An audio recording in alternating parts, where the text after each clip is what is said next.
독서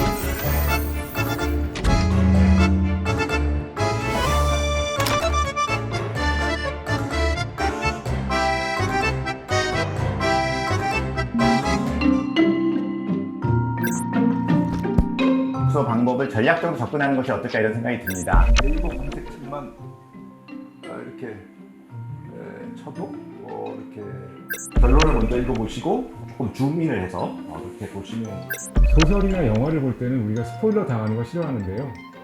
철학책이나 인문학책을 읽을 때는 미리 스포일러를 당하고 읽는 게 오히려 낫습니다.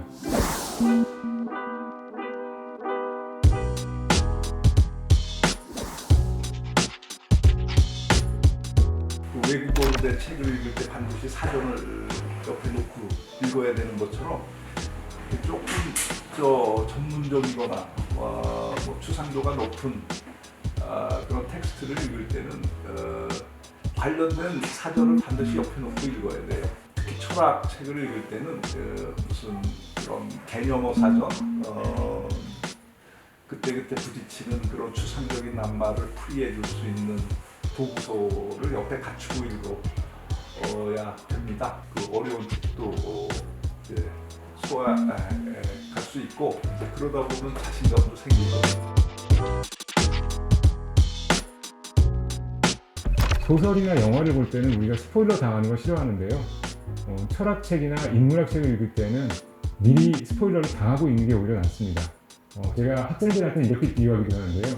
높은 산을 올라가는데 안내인 없이, 셀파 없이 올라가는 건 힘들다. 그래서 어떤 글을 읽을 때 그 글에 대한 사전 정보, 예를 들면 인터넷 서점에 나온 책 소개라든가 아니면 신문 기사라든가 인터뷰라든가 또는 저자들이 쓴 머리말이라든가 맺은말, 그리고 한 글 안에서도 서론과 결론, 이런 부분을 먼저 읽고 시작하시는 게 좋습니다.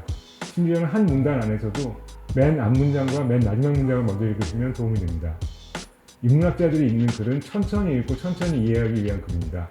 그래서 일단 속도를 확 줄이세요.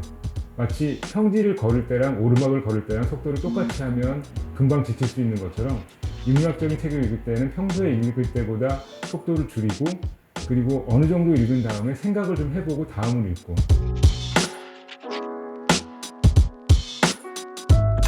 그런데 어려운 책일 경우에는 정독과 다독만으로는 좀 부족한 것 같고요. 함께 읽는 게 중요합니다. 함께 읽으려면 이제 발표를 준비하게 되는데 발표를 준비하면서 내가 알고 있었던 걸 좀 더 정확하게 표현할 수 있게 되고 그리고 다른 사람이 발표하는 걸 들으면서 새로운 시각을 배우게 됩니다. 그리고 함께 토론하면서 이제까지 몰랐던 문제가 새롭게 드러날 수도 있습니다. 함정 소설이나 서스펜스나 이런 것들을 읽을 때 어떤 긴장감이 생기는 이유는 우리가 찾는 것들, 찾으려고 하는 것을 못 찾을 때 어떤 긴장감이 생기고 서스펜스가 생기잖아요. 그래서 우리가 이렇게 결론을 찾아야지 이렇게 생각을 했는데 못 찾는다. 그럴 수 있죠. 그래서 너무 부담을 가지지 마시고 이렇게 관심 있는 부분들을 쭉 한번 읽으시고 이렇게 건너뛰어도 좋을 것 같아요. 그 건너뛰는 그 부분을 본인의 상상력으로 채우면 훨씬 더 의미 있게 읽을 수 있지 않을까라는 생각이 좀 듭니다.